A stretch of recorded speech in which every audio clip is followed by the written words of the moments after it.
Біріншіден мен бірінші классқа барған жоқпын. Олар саған сол жоғарыдан қарайды. Осы руға бөлінген біз қазақ ортасында көзқарасыңыз қалай? Күйеуі өлген әйел қайда барады? Қайда барады ол? Қайда барады? Бұрын өзіміздің оқуда, мектепте жүргенде деймін, қандай мұғалімдер болды, қандай ұстаздар, сапалы білім беретін де ғой. Одан кейін әлгі соңғы жылдары өзі бәрі өзгеріп кетті ғой. Оңбаған. Бұл жерде не қаңғып жүрсің сен? Қайырлы күн, біздің YouTube каналымыздың қонақтары, көрермендеріміз, тыңдаушыларымыз. Бүгін міне өздеріңізбен қауышып отырмыз. Гүлдер подкаст. Әрине, ылғи өздеріңізбен кездесетін серіктесім Гүлайым және мен Гүлбаршын. Бүгін біз бір ерекше қонақ шақырып отырмыз студиямызға. Жасы үлкен адамнан сұра дейді, ақылды дейді. Сондай адам бірсыпыра қызметтер атқарған. Енді біздің білетініміз ол кісі жазушы, драматург. Қазіргі кезде енді көптеген кітаптардың аудармасын жасаған Өтен Ахмет мырза келіп отыр бүгін бізге қонақта. Қош келдіңіз аға студиямызға. Қош көрдік. Сәлеметсіздер. Сіз енді өзіңізді толықтырып, тағы таныстырып өтсеңіз, енді біздің айтқанымыз қысқа ғана айтылды қой. Енді сіз өзіңізді толықтыра таныстырып өтсеңіз, біздің оқырмандарға, тыңдармандарға сіз кімсіз, қайдан шықтыңыз, қалай келдіңіз осыған дейін, сол жөнінде айтып өтсеңіз өзіңіз. Осыдан біраз бұрын Махат Садық деген белгілі тележурналист бар ғой. Сол кісі Сара сөз деген хабарына шақырды. Әңгіме барысында осындай сұрақ қойылды. Сонда мен айттым, мен қазір еш жерде өзімді жазушымын деп таныстырмаймын дедім. Сосын ол неге деді? Мен жазушы екенімді, мен келген аудитория, мен әңгімелесіп отырған адам білмейтін болса, мен оған неге айтуым керек? Жазушы өзінің жазған дүниелерімен, еңбегімен танылуға тиісті. Егер ол танылмаған болса, онда әңгіме басқа. Ал енді ол тұрып айтады, мүмкін қазір кітап оқымай кетті дейді. Мен айтам, оған менің қандай қатысым бар, оған мен кінәлімін бар, жұрт кітап оқымай кеткен болса. Рас дедім, біз жастау кезімізде, елге шыққанымызда, қайда барсақ та аты жөніңді айтсаң, жұрт бірден тани кететін. Ой, Өтеке, сіздің жұлдызға шыққан анадай шығармаңызды оқыдық, қазақ әдебиеті мынадай дүниеңізді оқыдық, облыстық газеттен мынаны оқыдық деп, көркем дүниемізді де, содан кейін журналистік еңбегімізді де оқитын жұрт, білетін, білген соң жаңағыдай айтатын. Ал енді қазір оқымай кеткен болса, жұртшылық қалай, оған не айта аламын мен? Мен қандай оған кінәм бар? Оған енді қоғам ойлансын. Сол саланы бақылап басқарып отырған, билеп төстеп отырған біздің билік ойлансын деймін ғой мен енді. Бірақ енді кім біледі, қазір заман деген өзі үнемі өрлемейді ғой. Бірде өрлейді, бірде ойпанға түсіп кетеді деген сияқты.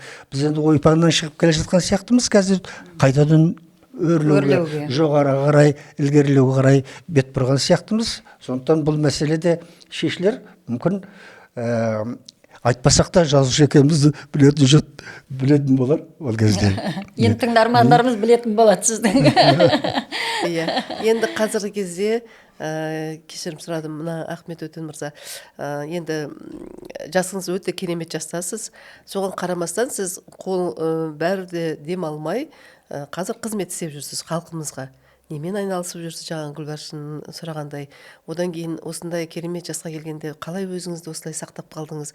Мына айтады ғой, адамның келбетіне қарап ішкі дүниесін білесіз дейді. Өте күлімсіреген, сондай қазақ орысша айтады ғой, позитивті, сондай жағдайды қалай сақтап қалдыңыз? Қазіргі кезде көптеген адамдар мысалы көңіл күйлерін беттеріне қарасаңыз, көңіл күйлері жоқ, сондай ішкі дүниелері сондай ма деп ойлайсың. Сондықтан да сізге сондай сауал қойғым келіп отыр. Өте прямо керемет, қарасаңыз айтады ғой қазақтарда. Көз тояды дейді. Көңілің көтеріледі. Мысалы мен өзім көңілім көтеріп отыр сізге қарап. Рахмет, әдемі жақсы сұрақ. Менің жасымдағы адамға ұнайтын сұрақ, қойған сұрағыңыз. Енді шегінші жасауға тура келеді. Біріншіден бұл енді Алланың рахымы шығар деп ойлаймын. Қазір енді мұсылмандыққа қатысты, біздің ислам дінімізге қатысты да біздің қоғамда неше түрлі әңгімелер болып жатыр. Біреулер тіптен біз қазақ осылай безуіміз керек дейді, адам түсінбейтін сөздерді айтады. адам түсінбейтін сөздерді айтады. Сен оның ұңғыл шұңғылын қайтесің, сен бір құдайдың барын білесің. біл, Иә. мойында, оны мына дүниежүзінің небір атақты ғұламалар, атақтылардың бәрі де мойындап кеткен. Иә. Қанша жерден атеист болса да, ғылымның қанша жерден былайша айтқанда жілігін шаққан болса да, бәрі олар мойындап кеткен. Өйткені бір жаратушының барына қанша жерден құбылсаңыз да күмән келтіре алмайсыз. Өйткені сіз түсінбейтін нәрселер әлі көп. Иә. Дұрыс айтасыз. Ғылымның түсіндіре алмаған дүниелер әлі көп. Ал енді сондай нәрсе ғылым шеше алмай жатқанда, анау айға да, әртүрлі алыстағы космосқа да, бәріне де ұшып жатқанда, планеталар ұшып жатқанда, бәрібір шешілмеген мәселелер көп. Демек, ол мәселелер шешілмей, Құдайды мойындамау меніңше ол артық дүние әр адам үшін. Сондықтан мен өзім діндармын деп есептемеймін. Жасымнан өзі қалыптасқан түсінігім бар. Құдай адамның өзінің жүрегінде деген. Мен сол ұстанымдағы адамым. Сондықтан мен Алланың бір жаратушының барын мен мойындаймын. Сондықтан осындай ғұмыр берген бірінші жаратушыдан деп есептеймін. Екіншіден әке шешемнің қанының тазалығынан шығар деп есептеймін.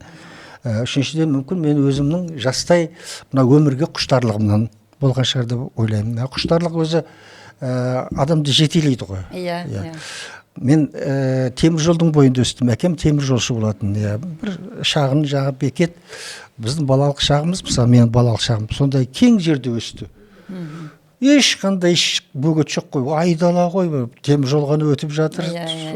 Сол балалық шағымды еске алсам, қайран қалам өткен. Қаңғып қайда бармаймыз, қайда жүрмейміз.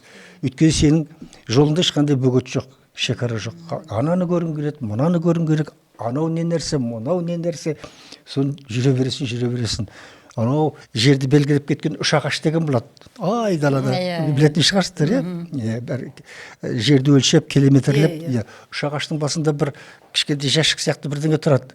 Соған шығам мен мысалға. Бұның ішінде не бар екен деп сөйтсем, сол жердің картасы бәрі қағазға жазылып қалып кетеді екен. Көрдіңіз бе? Сондай еркін өскендік. Біздің жасымызда әр нәрсеге құмар болдық біз. Ол кезде қазіргідей ақпарат жоқ.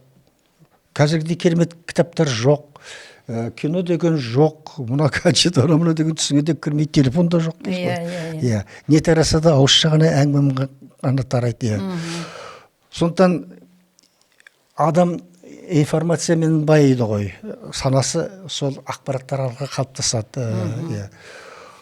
Әр нәрсені білуге, үйренуге сондай құштар болу. Жалғыз мен емес, меніңше менің замандастарым бәрінде де болды. Мысалға, мылтық жасағымыз да келді. Баламыз сонда әлі мектепке барған жоқ, біз мылтық жасағымыз келді. Жасадық та, пистолет сияқты бірдеңе. Самолет ұшырғымыз келді. Оны да жасадық мысалға.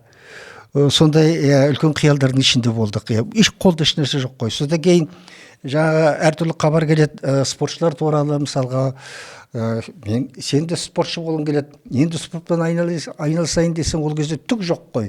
Штанга деген жоқ, бокстың қолғабы деген жоқ, неше түрлі станок, анау мына дегендер жоқ. Бір алақандай доп болса, мына кесел үлкендігіндей, бұл ауылдың баласы бақытты, бір мынандай добың болса, бүкіл бір ауылдың баласы бақытты. Сол доппен неше түрлі ойнайсың. Сосын қазақы ойындар ғой, бізді шынықтырған жағы. Түндегі әйгөлігіңіз, сосын жағы неме, бір оның атын қалдым. Әйкөл ма, сондай ойындар, тығылмақ дейді, сосын жағы бір асықтың енді майын іштік, сондай ойындардың бәрін. Сосын арқаламақ дейді, көп қой, аударыспақ дейді. Ол кезде енді жүдеуге жұрттың бәрінде ат жоқ, атпенен нештер ойын ойнайтын. Сөйтіп шынығы өстік, соның барлығы шығар, сосын еңбекке ет араластым. Мен еңбекке ет араласып, 18-ге толмай Жезқазғанға келіп, Жезқазғанның шахтасына жұмысқа тұрдым. 8-ші класстан кейін. 8-ші класстан кейін? 8-ші класстан кейін жұмысқа тұрдым. Сонда жердің астына түсу үшін, жердің астындағы жұмысқа бару үшін жасың 18-ге толуы керек. Соғанда қарамады ғой, аяқ қол балғада екен, жұмысы жетпей жатқан кез ғой, алды да. Жұмысқа қабылдым, жердің астында жұмыс істедім мен.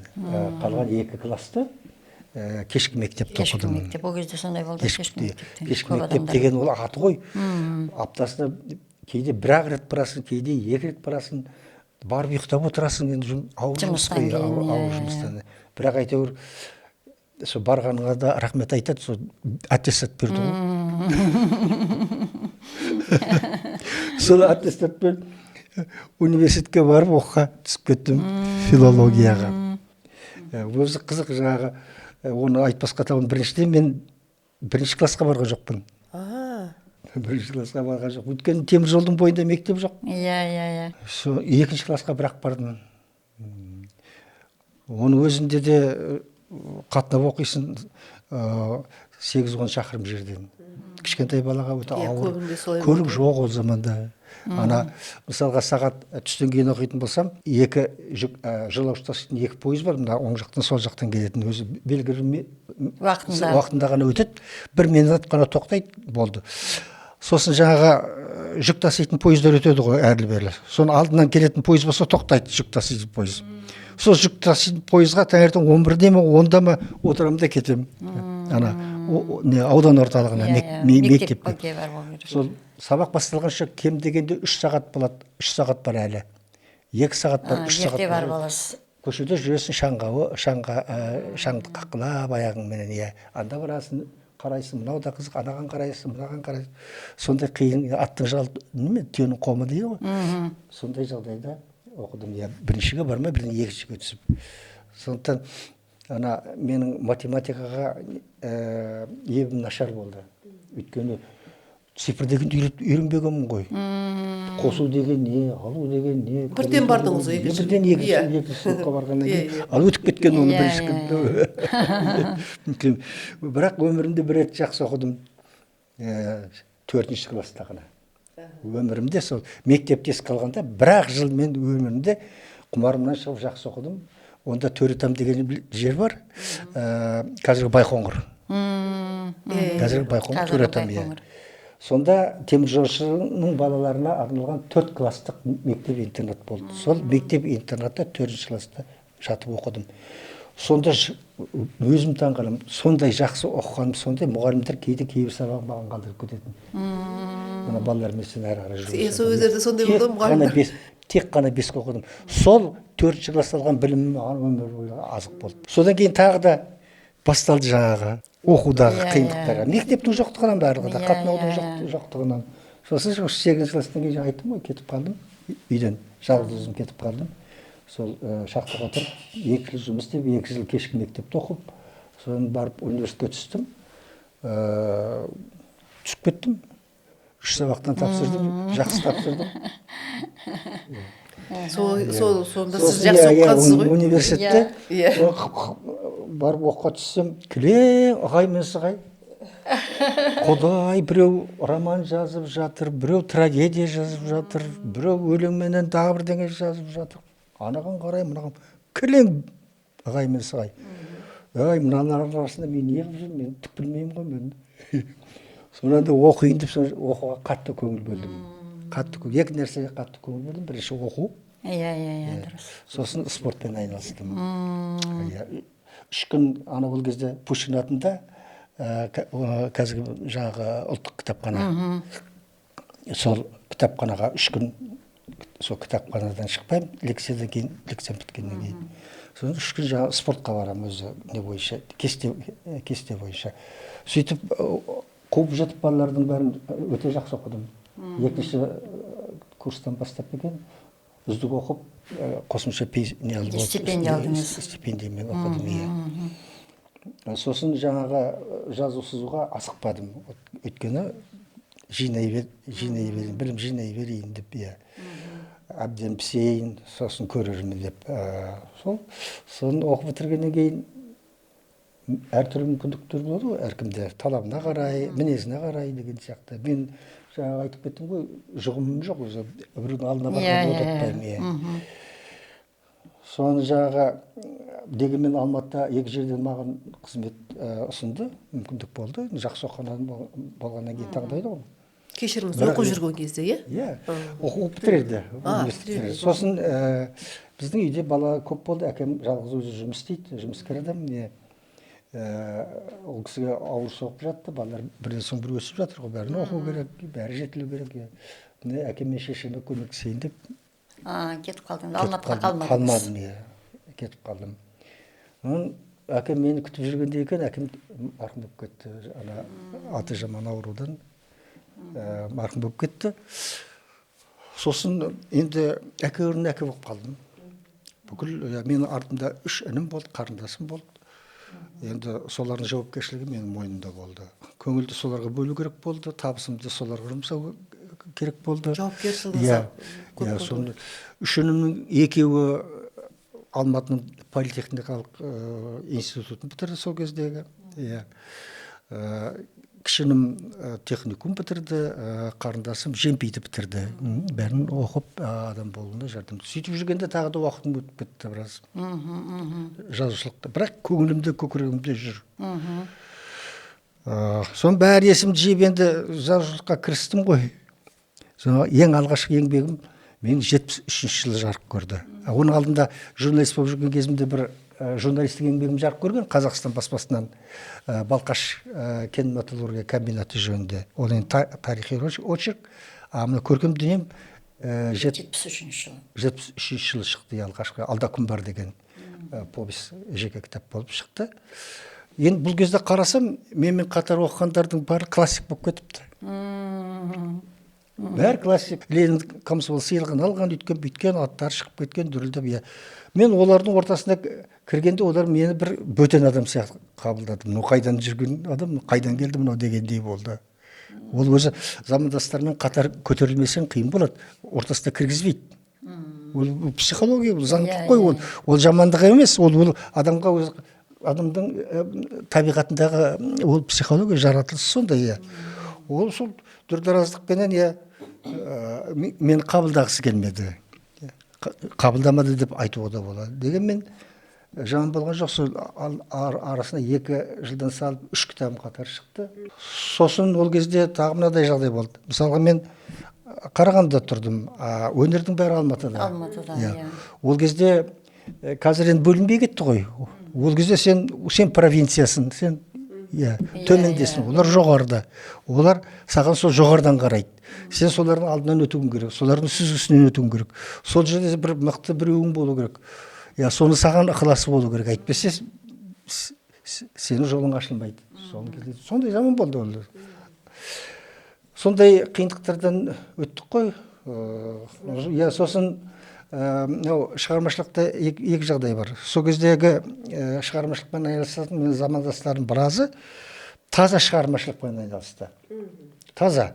Өйткені ол кезде ондай мүмкіндік болды. Бір жақсы кітап шығарса, бір көлемділеу, қомақтылау бір жақсы кітап шықсаң, саған кем дегенде 4-5 жыл жейтін азық болады. Кемі 4-5 жыл жейтін азық болады. Өйткені гонорар ол кезде өте қомақты болды.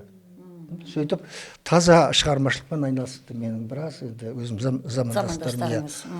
Ал мен өмірі мысалға шығармашылығыммен жұмысымды айырған емеспін. Мен жұмыстың ішінде жүрдім. Және былайша айтқанда жауапты жұмыстарда жүрдім. Жауапты жұмыста жүрдім дейтін мысалға сол мұғалім болып бардым Қарсақбайда мұғалім болып жүргенде жазатынмын газеттерге. Соны көріп мені облысқа шақырып алды. Журналистік қызметке облыс орталық Қазақстан газетіне шақырып алды. Сол жерден Балқашқа 1 ай ұстады да Балқашқа меншікті тілші етіп жіберді. Балқашта 2 жыл жұмыс істегеннен кейін меншікті тілші болып жақсы жағынан көрінген болуым керек. Мені жаңағы газеттің аппаратына бөлім меңгеруші етіп қызметке алды. Содан мен өсе бердім. Араға көп жыл салмастан облыстық радиоға басшы болдым. Оны көтергеннен кейін 1 жылдан кейін телевидениеге кеп бас редактор қызметіне қойды. Онда 8 жылдай өткеннен кейін қайтадан орталық Қазақстанға бас редактордың орынбасары етіп жіберді. Өстіп сатылап мені өсіре берді. Ақырында облыстық газеттен телевидениеге төраға болып келдім. Төраға болып кеп қиын жылдар ғой, баяғыда бәрі біздің одақ құлап көріп жатқан. Мысалға мен 1992 жылдың қаңтар айында төраға етіп мені қабылдады. Ол кезде жалғыз телевидение ғой. Шерхан Мұртаза ағамыз төраға болып тұрған Алматыда. иә облыстың ұсынысымен сол кісінің бұйрығымен мен Қарағанды телерадио компаниясында төраға болдым. 5,5 жылдай ма екен жұмыс істедім. Жұмысым өте жақсы болды, өйткені Қазақстан телевидение саласында болмаған жағдайды енгіздім мен. Сол кезде мына кәсіпорынның туралы заңдар шықты. Кәсіпорынның құқығы жөнінде не істей алады, не істеуге болады, не істеуге болмайды деген сияқты мүмкіндіктер бар. Сол заңға сүйене отырып біз жаңағы жарнама мәселесін шештік. Жарнама мәселесін енгіздіңіз бе? Ақылы жарнама мәселесін шештік те. Сосын өзіміз жаңағы ереже жасадық. Сол үлкен бір қазан. Сол қазанға әркім өзі тапқан әкеп салады. Біреу жамбас әкеп салады, біреу сирақ әкеп салады деген сияқты. Сосын соның жаңағы ең соңғы нәтижесінде содан түскен пайданың әркім өзінің қосқан үлесіне қалай алады, үлесін алады. Бәрі сол не қылды. Қазір тілмен айтқан акционер сияқты болғансыздар ғой. Сонда мысалы қараңыз, жүдеу заман ғой. Ол енді осы күнге шейін аңғызып айтады екен соны. Қарағандылықтар соны осы күнге шейін аңғызып айтады екен. Ана бір ғана мысал. Менің қызметкерлерім айлық 2,5 мың теңге болды. 2,5 мың теңге. Мен төрағамын, менің айлығым 7,5 мың теңге болды. Ал енді 2,5 мың теңгемен тіршілік қандай болады, білесіздер ғой. Сонда жаңағы ережеміз бізді байытты. Сонда менің ана менеджерлерім сондай нені мамандықты бірінші енгізіппін мен телевидение саласында. Оны айтпайды ғой қазір. Сонда радиодағы мен менеджерім 120 мың теңге алып жүрді айына. Ол $2,000 деген сөз. Көн ақша. $2,000 деген сөз. Ақшаның құны. Ал жаңағы телевидениедегі менеджерім ол 80 мың, 90 мың алып жүрді, $1,500. Содан жаңағы ең орташа 40-50 мың болды. Біздің журналистердің ай сайын алатын. Енді бәрі жақсы, әйелдер жақ, қыздар жақ, жақсы көйлек киіп, шуба киіп, айдай не болды, жақсы болып қалды. Ана әбден тозған не ғой, студия, үлкен студия біздікі, үлкен студия, тозған, төбесіне су ағады.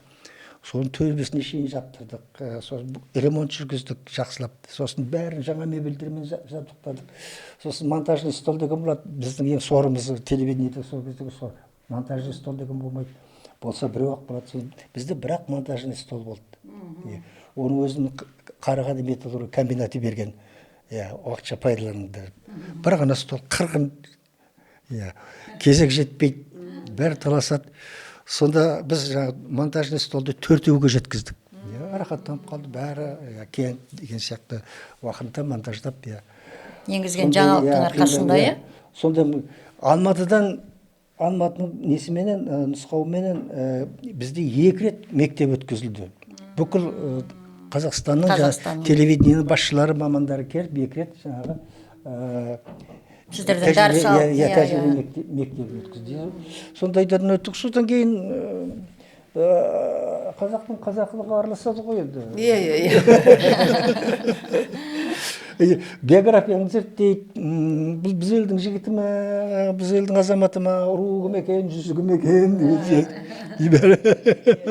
Ол бұрын ондай айтылмайды. Бұрын ана заманда жақсы ма, жаман ба білмеймін, ол айтылмайтын. Кез келген жерге сіңіп кете беретін. Қазақстан бәрі өзінің елің дейді, өзінің жерің кез келген жерге сіңіп береді. Мынау біз одақ құлағаннан кейін есімізді жиғанның бір несі, белгісі, жұрт уже жүзін руын сұрай бастады. Соны сұрай бастайды, соны белгілей бастайды. Кешегі өтеге деп жүрген суымы, қолыма су құйып жүрген балаларым бәрі бір кезде қараса өзгеріп кетіпті.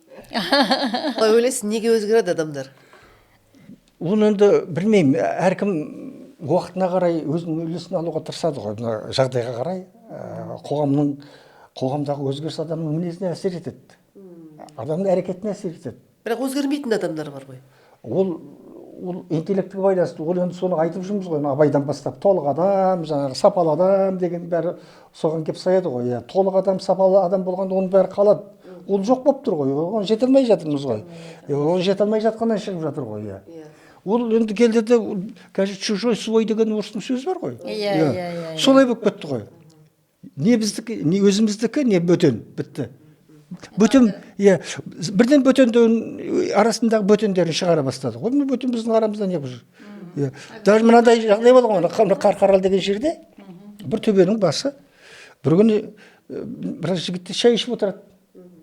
Шай ішіп отырады да, сосын жөн сұрасады, бұрын айтылмаған әңгіме ғой. Ұруларын сұрасады. Сосын ана айтты, мен мынау қара кесектің ішінде мынаумын ғой, мен қара кесектің ішінде мынаумын дейді. Бір қара кесек қой. Сосын біреу өтірік, оңбаған, бұл жерде не қаңғып жүрсің сен? Сенің елің мына төбенің ар жағында емес пе? Мына жағда не? Осы әңгімеден сұрақ туады. Осы руға бөлінген, енді сіз көп көрдіңіз, көп ортада жүрдіңіз, көптеген адамдармен, жаңа естіп отырмыз, Шерхан Мұртаза деп айтып отырсыз да. Сондықтан да көптеген енді адамдармен, белгілі адамдармен бірге ортада болдыңыз, жұмыс істедіңіз. Осы руға бөлінген біз қазақ ортасында көзқарасыңыз қалай? Өйткені біздің көрермендер тыңдап отыр ғой. Жас көрермендеріміз бар, орта буындағы көрермендеріміз бар. Қалай деп өзіңіз көзқарасыңыз қалай осы руға бөлінген? Бұл өзі жаман нәрсе меніңше, бұл қазақтың бұл ауру деп есептеймін. Бұл ауру деп есептеймін. Сіңіп кеткен. Дерт, да. Өйткені бұдан өтпеген халық жоқ. Ұрылық топтан, ұрылық қауымнан өтпеген халық жоқ. Барлығы өткен. Өйткені бір жерде мысалға мынаны айту мысалы, ұрылық қауымы Қазақстанның. Ол бір кездерде жаман болған жоқ. Ол бір кездерде ол қажеттілік, ауадай қажеттілік. Өйткені өмір сүрудің былайша айтқан құралы. Басқаша сен өмір сүре алмайсыз. Өзіңіз ойлаңыз, көшпелі халықпыз. Белгілі бір ортада сіз көшіп жүрсіз. Мынау қыстауыңыз, мынау жайлауыңыз, мынау күзеуіңіз деген сияқты көшіп жүрсіз. Дөңгеленіп. Ұру болып көшіп жүрсіз. Сіз мемлекет емессіз. Сізде мына жерден басқа, алдыңыздағы малдан басқа түк жоқ. Сіз малмен ғана күн көресіз. Соны етімен, соны сүтімен, соны жүні, терісі, киіміңіз деген сияқты, киіз үйіңіз деген сияқты сол. Басқа сізде ресурсыңыз жоқ. Сондай жағдайда, және ана ұруда ол өзінің шекарасында көшіп қонып жүр, мына ұруда өзінің шекарасында көшіп қонып жүр. Мемлекет жоқ. Тек ұрылық қана қауым бар. Үшін ұруымен біріктіретін ұру ғана болды, иә? Сіз ол ұрудың ішіне шығып кете алмайсыз. Сіз ол ұрудың ішіне шығып кетсеңіз, не барып басқа жер ұруға барып кірме болып кіресіз. Мойныңызды иіп, құлың болайын, мені қабылдаңдар деп. Не өлесіз? Екінің бірі. Бұрын қазақ ойбай жаңағыдай сондай не болған, жаңағы жомарт болған, анау мұның бәрі бос сөз. Далада сен қонақ үйің жоқ. Сен жұмыс істеп айлық алмайсың. Қалтаңда сенің өмірдегі ақша болмайды. Мысалға. Немесе әмеңгерлік анау бала мәселесі, әйел мәселесі, айтал күйеуі өлген әйел қайда барады? Қайда барады ол? Қайда барады? Қалай ол күн көреді? Оның баласы қалай күн көреді? Әрине оның ұрың ішінде күн көреді. Ағайынның ішінде күн көреді. Сондықтан жас болса әмеңгерлікпенен тиеді. Өйткені өздерінің адамы, бала өздерінікі. Көрдіңіз бе? Сондықтан бұл ұрылық қауым қоғамды сақтаудың, халықты сақтаудың өте бір біріктіріп тұрды ғой. Қажетті институты болған. Өзінің уақытында, өзінің заманында ол өте күшті болған. Өйткені басқаша өмір сүре алмайсыз сіз. Мүмкіндік жоқ басқаша өмір сүрудің. Көрдіңіз бе? Ал енді заман өзгерді ғой. Енді ұрылықтан қалай өседі? Ұрулар бірігеді, мемлекетке айналады, шекарасын белгілейді, мемлекеттік институттарын тағайындайды. Сосын барлығы да сапырылысып кетеді. Ал енді Жетіата, осы жерден Жетіатады алға тарта береді. Жетіата деген не? Мен айтам, бізде мысалы еврейлер бар, ол адам ата жаралғаннан біледі екен. Кімнен туғаны жазылған, бәрі жазылып қалған. Европалықтар да солай. Мен үлкен кітаптарға аударып жатырмын. Бәрін біледі, ол бәрі жазылып қалған. Мен айтам, көшіп қонып жүрген адам жетеуден артық біле алмайды ғой, есіне сақтай алмайды. Жетеуден артықты сіз бесеуден кейін де есіңді сақтай алмайсыз. Көшіп қонып жүрген адамға әрине жетуден артық есің сақтай алмас. Сондықтан жеті атаны мықтап не қылған, ұстанған. Бірақ қазіргі заманда бәрі жазылып тұр ғой, сенің құжатыңда, анада, мынада бәрі жазылып тұр ғой. Сауатты адамдарда бәрі бар ғой қазір. Оны алға тарта беру не қажеті бар мысалға? Үйленетін адамдар біледі ғой бірін-бірін. Кім екен, қайдан шыққан, бәрін біледі. Керек болса ДНК жасатып алады қазір. Солай емес пе? Сондықтан оны аяқ өтіп кеткен заман. Ол феодализмнің алдында болған жаңағы бұл қауымдастық, ұрушылдық деген сөз өткен. Феодализмнің өзі де, жақсы феодализмнің өзі де біріктіріп үлкен феодалдық мемлекеттер болған ғой. Біз шын мәнісінде үлкен феодалдық мемлекет болып та жатпағанбыз. Ал енді сосын қазір мақтанады, біздің ата бабамыз сондай болған, батыр болған, анау болған, мынау болған, біз алтын орда болғанбыз, бәрін билегенбіз, үйткенбіз деймін, бәрі рас. Бірақ соншама күш қуатқа ие бола тұрып, неге бәрінен айырып қалдың? Неге сен кешегі табаның астында жатқан ұлтаныңа, құлыңа бағынышты болып қалдың? Ол неге сен төбеңе шығып кетті? Неге сен оған құл болып қалдың? Кеше осының табаның астында. Осының сыры неде? Осыны неге айтпайсыңдар? Неге осыған өлмейсің? Бұның сыры неде? Сол жаңағы бөлініп жүргеннің, бөлінген жерде не болады? Талас болады. Түкке тұрмайтын нәрсеге таласады. Түкке тұрмайтын нәрсеге таласады. Таққа таласады, лауазымға таласады, анаған таласады, мынаған таласады. Ал талас жүрген жерде бұндай бәсеке емес. Талас жүрген жерде қандай бірлік болады? Бірлік болмаған жерде тірлік жоқ қой енді. Күш жоқ қой. Күшің кетіп қалды, майдаланып кетті ғой. Қарап отырсаңыз, мысалға, Алтын Орданың омыртқасын үзген ақсақ темір. Ал айналып келгенде ол да түрік, Алтын Орда бәрі түрік. Қараңызшы, солай ғой. Бөлінетін ешқандай себеп те жоқ. Осының барлығы неден шыққан? Бәрі бөлінуден шығып отыр ғой. Сондықтан біздің тарихымыз керемет болды дегенде, неге біз ана жерде күйредік, неге мына жерде күйредік деген мәселені зерттеуіміз керек. Неге айырылып қалдық деп. Жылай берудің қажеті жоқ, бірақ сабақ алуымыз керек. Сосын мынандай нәрсе, әрбір халықтың басында ауыр жағдайлар болады. Бірақ есті халықтардың бәрі содан дұрыс қорытынды жасайды, қорытынды сабақ алады. Біз Ақтабан шуырында, Алакөл сылама Ақтабан шуырында айтамыз да, әніміз бар ғой, Қаратауының басына көшкеледі. Ой оңбаған деп жаңағы қалмақтарды қарғаймыз. Ол сабақ беді, сабақ еді ғой. Одан сабақ алдық па? Іштесін өзгерткеніміз жоқ қой. Содан кейін өзгертуіміз керек еді. Қоғамдық құрылымды, мемлекет мәселесі сол кезде ескеру керек еді. Жоқ, бұлай ету болмайды, бұл әлсіздік апарады екен. Мына жерді нықтайық, мына жерімізді нықтайық деген ойлар болу керек. Оны содан кейін мына кешегі аштықтан кейін біз сталиндік көшпенділер деген неміс ғалымының несін еңбегін аудардым, масқара тұныпты, бәрі бар ішінде.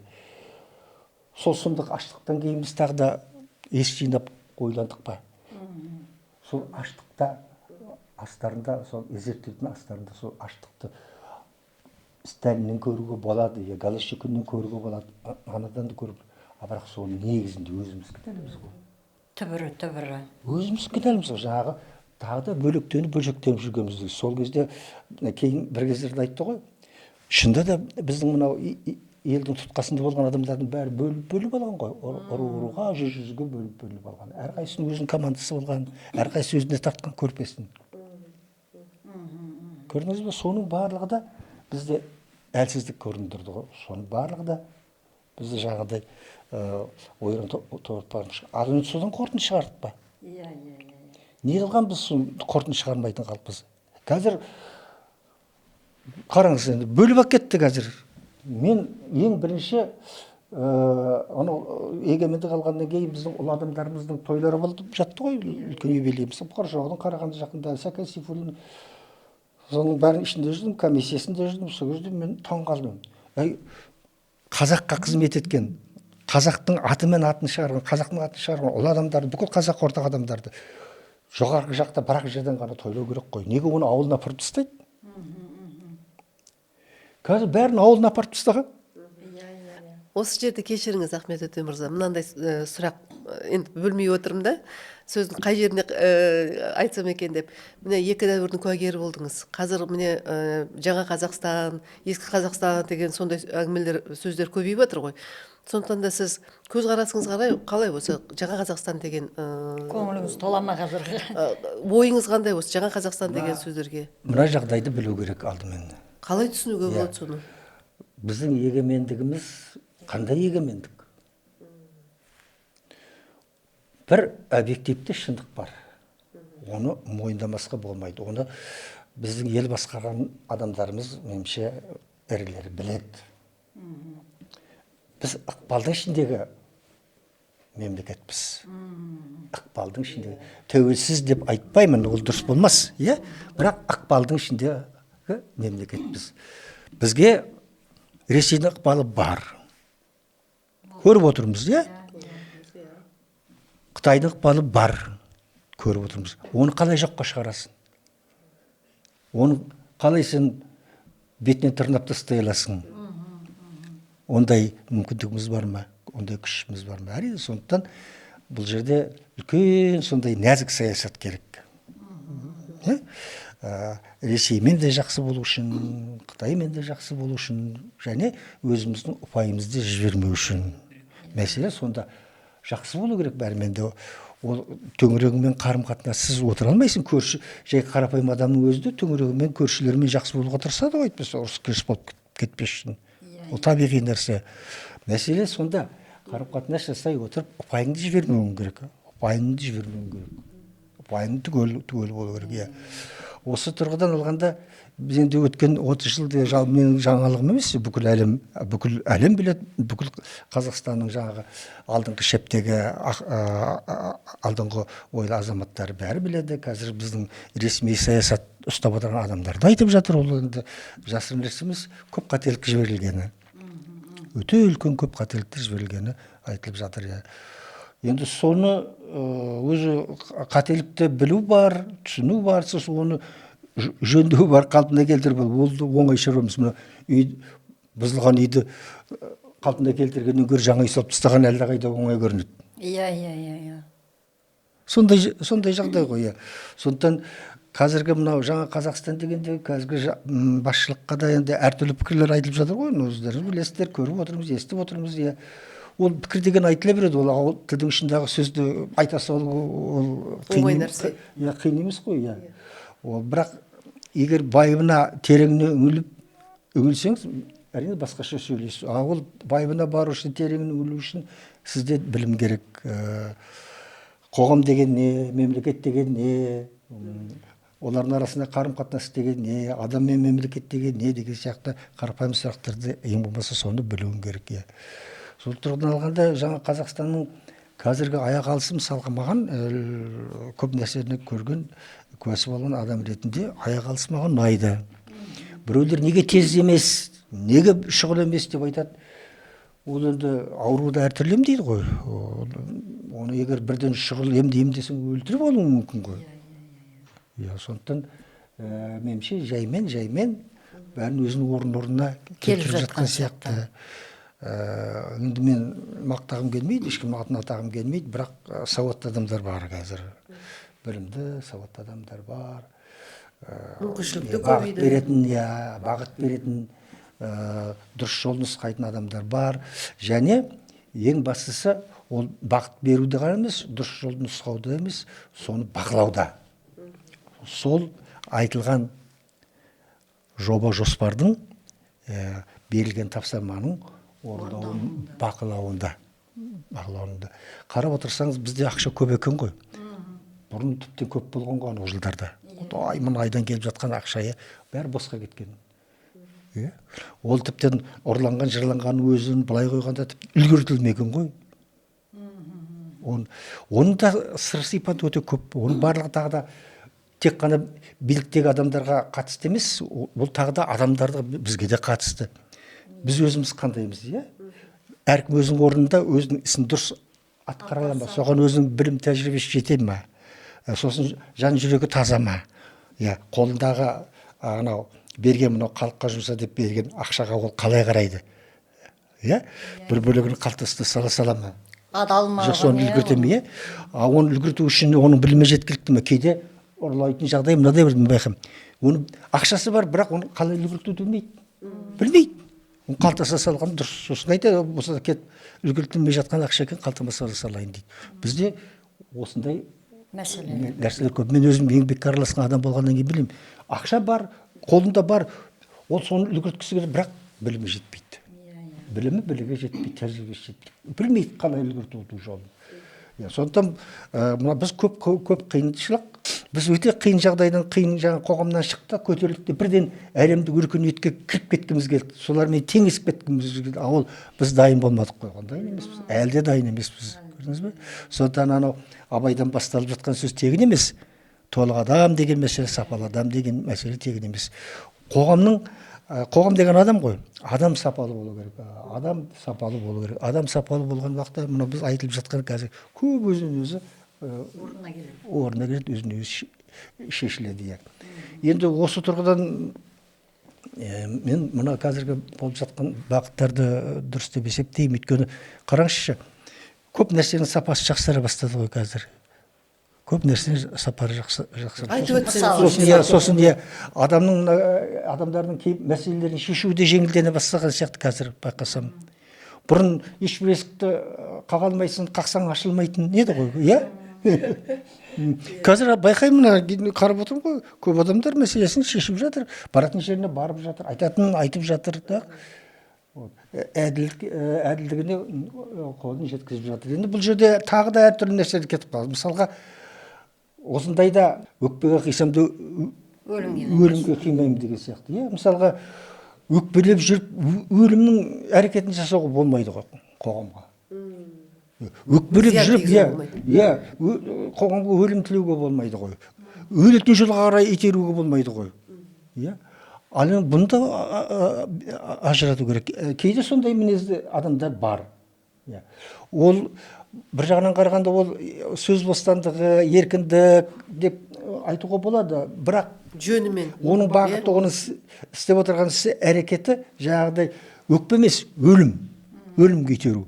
Ал оған тағы төзуге, оныкі дұрыс деуге бола ма? Мен өз түсімді дұрыс деуге болмайды, оған қандай билік болмасын, оны дұрыс көрмейді.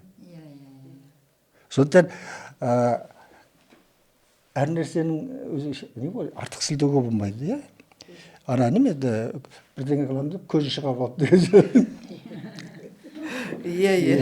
Жөнімен істеу керек. Соны айналып келгенде қараңызшы, сонда бұл жерде не көрініп отыр? Мысалы, мен не көремін? Біздің биліктің, мысалға, біздің қоғамның, халықтың арасында әлі көп шикіліктердің барын.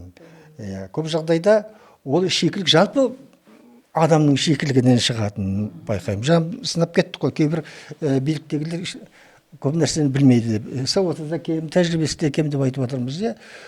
Ол енді аспаннан түскен жоқ қой, аяқ салбырап. Ол халықтың ішінен, елдің ішінен шықты. Ал ел сапалы болса, қоғам сапалы болса, ондайлар көп болмас еді. Болады ғой, онда елдің ішінде бола береді. Бірақ көп болмас еді. Көрдіңіз бе?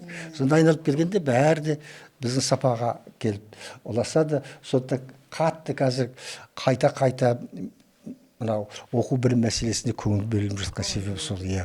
Өйткені айналып келгенде бәрі мектептен басталады. Басқаның бәрі жай сөз. Мынау қазақ тіл мәселесі де тек қана мектепте шешіледі. Тек қана мектепте шешіледі. Осы қанша жерде миллиардты құйыңыз болмайды. Мектепте өзің ана тіліңді оқымайынша, ол сен ана тілімде сайрап кетем деген ол жай сөз. Өйткені мен төңірегімде көп таныстарым бар, ана мықтылардың да балаларын білеміз, бәрін білеміз, ол өте қиын шаруа. Тек мектеп, балабақша, мектеп. Балабақша, мектеп, енді отбасынан басталады ғой? Иә, содан басталады. Қалғаны бәр сөз. Мысалға, өсіп кеткен балаға енді соны қазақша сайратам деген жай сөз. Ол бір-екі сөзді білуі мүмкін, шатып-патып айтуы мүмкін, бірақ ол бәрі қазақша ойлай алмайды. Енді бірден шығып кетуде оңай емес қой, мына төменнен басталып келе жатқан. Сондықтан қазір көрдіңіздер ме? Мұғалімдерге үлкен жеңілдіктер жасап жатыр. Жаңағы еңбекақыларын керемет өсіріп жатыр. Қазір мұғалім болу, өзім мұғаліммін ғой. Мен қатты қызығам. Жас болмағаным айда. Өйткені мен ұстаздықты жақсы көремін. Өзім балалармен жақсы жұмыс істеймін. Балалар мені жақсы көретін қашанда. Сондықтан қатты көңіл бөліп жатыр. Енді мұғалім соған сәйкес болу керек қой. Ол енді өзіне жауапкершілікпен қарау керек қой. Өзінің ісіне, ойбай, мен сондай құрметтеліп жатырмын, иә. Мен еңбегім сондай жоғары бағаланып жатыр. Мен енді соған сәйкес болуым керек пе? Ол шынында да оған енді іздену керек. Қатты іздену керек. Өзінің жұмысына үлкен ықыласпен қарау керек, мұқият болу керек, иә. Баламен жұмыс істеу мәселесінің бәрін, әр нәрсенің, әрбір кәсіптің өзінің қыр-сыры болады ғой, көп қой, иә. Сол жаққана қатты көңіл бөліну керек, иә. Бірақ енді бұрынғыша қала беретін болса, сен айлығыңды қанша өсіргенмен ешнәрсе тағы да өзгермейді, нәтиже болмайды. Бұрын өзіміздің оқуда, мектепте жүргенде деймін, қандай мұғалімдер болды, иә, қандай ұстаздар, сапалы білім беретін де ғой. Одан кейін әлгі соңғы жылдары өзі бәрі өзгеріп кетті ғой. Иә. Сондықтан қазіргі мысалы мен осыны дұрыс деп есептеймін. Осыны дұрыс деп білім саласындағы мына ғылымға да қатты көңіл бөліп жатыр. Академияны қайтадан ашып жатыр, иә. Оның салаларына жаңағы сосын жас ғалымдарды қолдау мәселесі, сосын әркімнің өзінің неше түрлі жоспарлар. Төменнен шығады ғой барлығы да. Жоғарыдан айтқаннан ешнәрсе болмайды. Бәрі төменнен шығады. Әркім өзінен де бастау керек, дұрыс па?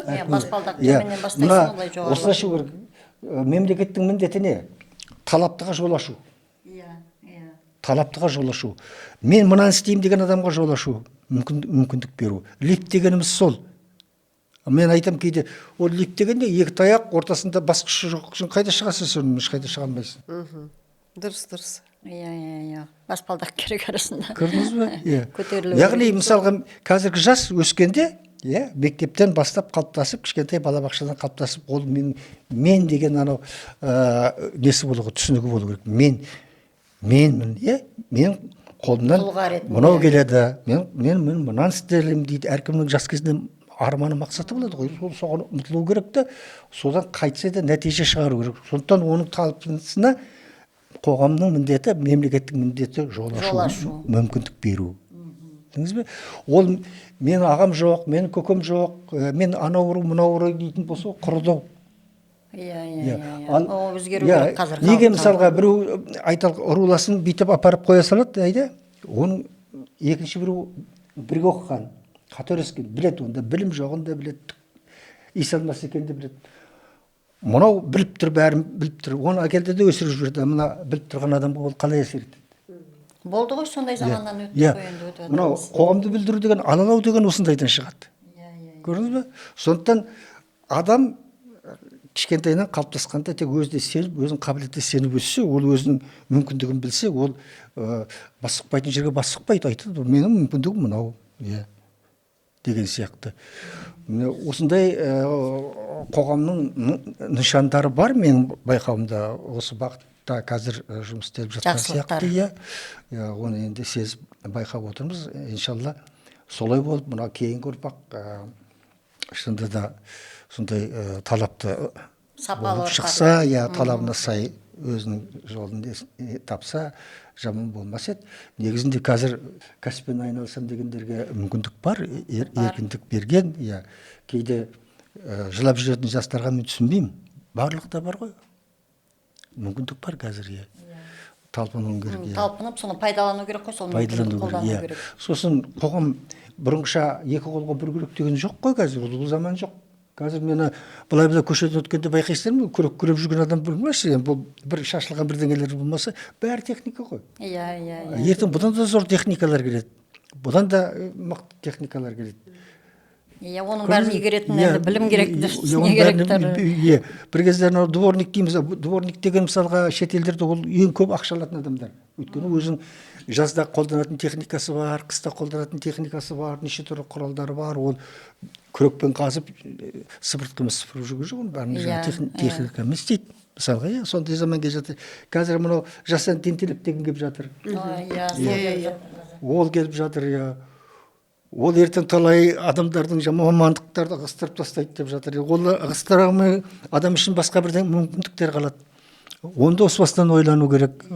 Осы бастан ойлап, жастарды соған бейімдеу керек. Сосын қатып қалған баяғы ойбай, мен мынандай оқу орнын бітіргенмін, мен мынандай мамандығым бар. Ол қалған сөз. Мамандық дегеніңіз қазір 1 жылдық мамандық бар, жарты жылдық мамандық бар, 3 жылдық мамандық бар. Күнде өзгеріп жатыр. керек сол- болмай қалатын соған моменттер сен бар, иә. сен соған бейімделіп отыруың керексің. Бейімделмесең өзгеріске бейімді болу керек дейсіз ғой. бейімделіп отыруың керек. Мысалға мені көп жағдайда осы өзімнің уақытыма қарай, заманыма қарай, сосын өзім мүмкіндігіме бейімделе білгенімнің арқасында мен көп қиындықтардан шығып кеттім. Иә. Мен мұғаліммін, мен журналистпін, айталық. Мен жаңағы қол еңбегінен де хабарым бар, қол еңбегінде қатырамын мысалға. Bir кездерде үйдің бүкіл жаңағы жөндеуін ремонтын өзім жасап алатынмын. Иә. Кафельде де жасаймын. Немен ана қағаз жапсыруды да Сегіз қырлы бір сырлы дейді ғой. сырлауды да бәрін білемін. Сантехника бәрін білемін. Ана шақта болғанда мен проходчик болдым. Сонда 6-7 мамандық. Иә. Сен слесарьсың, сен электриксің, сен жаңағы трубамен де жұмыс істей аласың. Сосын сен оны бұрғылайсың, сен оны взрывник дейді, дәрі салып қопарасың, әйтеуір сосын электровоз жүргізесің. Соның бәрін проходчик соның бәрін біледі. Сондықтан негізінде бесаспап болу керек. Жастау кезімде Америка туралы айтамын, сонда әрбір американдық үйінің астында шеберхана болады екен. Әрбір американдық үйінің астында шеберхана болады. Ол шеберханада біздегі сияқты балға анау кілт емес, онда станоктар тұрады неше түрлі. Ағашқа қатысты, темірге қатысты. Сондай адамдар ол дамымағанда кетеді ол. Анау өзінің тіршілігін, өмір үйіне керек нәрселерді өзі барады да жасап ала береді. Сөйтіп жүр, ол бір нәрсені ойлап табуы мүмкін. Ізденіс арқасында. Көрдіңіз бе? Сонда ол анау дамыған елдердегі адамдар бір ақ саусақ екен деп ойлайды, жұрт жоқ, олай емес. Ана тіптен де мемлекеттің басшыларына шейін білегі сыбанып қара жұмыс істейді екен. Иә, сөйтіп. А бізде мынау біліммен алған мамандықпен қара жұмысты арасын айырып тастайды біздің адамдар. Аны білім алған адам еңкеймеуі керек. Ондай да болып жаңа жатады. Қазақстанда білімді болу керек деп айтамыз ғой, тұжырымға келеміз, сонда. Өйткені менің байқағаным бұл өмірде адамзат қалай дамыса да қол керек. Қолдың керек болатын жері бар. Иә. Қашанда болмас. Ылғи да керек болады, иә. Сол жаңа айттым ғой, сол бейімделген арқасында көп қиындықтан шығып кетті. Мысалға, мұғалім болатын кезінде мұғалім болдым, журналист болатын кезінде журналист болдым, қайтадан мұғалім болдым, театрда жұмыс істедім мысалға. Бекен Рим атында театрда 7 жылдай екен, әдебиет бөлімін басқардым. Енді мен бұрында аударатынмын, бір аударатынымды біліп, жақсы аудармашы да керек қой. Соны мен айтайын деп сізден сұрайын деп отырмын. Аудармашылыққа қалай келдіңіз? Көптеген кітаптарды аудардыңыз мысалы үшін. Мына қараңыз, газет істегенде бұл біздің осалдығымыз ғой, нашарлығымыз мысалға. Қазақ газеті. Пленум болады партияның. Анау исполком жағының сессиясы болады, тағылы бар үлкен жағы өздерінің жиындары. Соның құшақ 50 бет, 60 бет материалдар болады. Ол кезде бәрі орысша. Орысша. Бәрі мынадай. Екі газет біз, біреу орыс газеті, облыстық газеті, мысалы біз қазақ газетіміз. Жаңағы ресми құжатты 50 бет, 60 бет әкеп тастайды орыс редакциясына. Енді оны сол күйінде жариялауға болмайды, оны журналистиканың тіліне, форматына өңдеу керек қой. Оны орыстар өңдейді, орыс журналистері. Өңдеп бәрі біткеннен кейін, өздерінің шаруасын бітіргеннен кейін 6-шы экземпляр бәрі машинка зорға көрінеді, бір жері тесілген, бір жері зорға көрінеді. 60-70 бет әкеп бізге тастайды. 6-шы, 7-ші ма жаңағы несі, копиясы, көшірмесі. Сосын біз отырамыз күтіп, жаңағы 6-7 журналист, аналар қашан бітіреді деп.